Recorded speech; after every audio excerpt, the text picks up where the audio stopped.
কি মিয়ানমার থেকে বেশি আসা রোহিঙ্গা?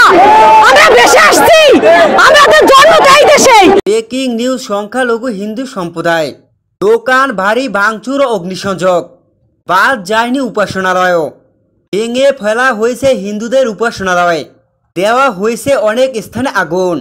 উপাসনালয়, ঘর বাড়ি ও দোকান ভাঙচুরের প্রতিবাদে রাজপথে নেমেছে সংখ্যালঘু হিন্দুরা।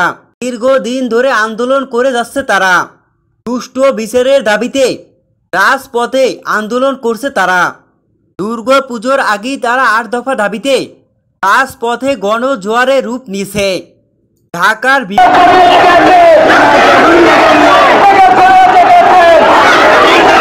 বিভিন্ন রাজপথ সনাতনীদের গণজোয়ারে পরিণত হয়েছে। তাদের ৮ দফা দাবি অনাতি বিলম্বে না মানলে তাদের বসবাসের জায়গা দিতে হবে, এমনই হুঙ্কার দিয়েছে সংখ্যালঘু জোট হিন্দু সমাজ। ঢাকার বিভিন্ন রাজপথেই মশাল মিছিল করছে তারা।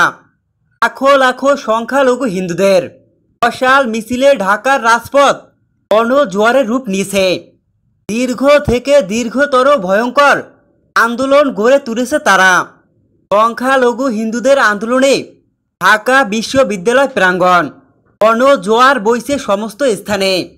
এবার সেই হিন্দু জোটের আন্দোলনের হুঙ্কার দিলেন এক তরুণী। তিনি মিডিয়ার সামনে বলেন, আমরা একাত্তর যুদ্ধ করে যদি স্বাধীন আনি, তাহলে এই দেশে আজকে আমাদের অত্যাচার কেন?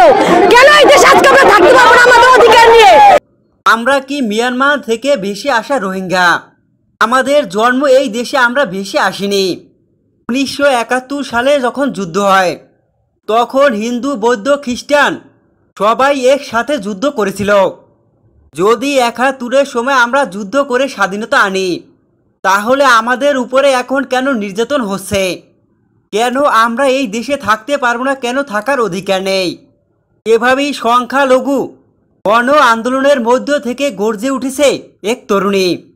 আর হুঙ্কারে কেঁপে উঠেছে সমস্ত মানুষের হৃদয়।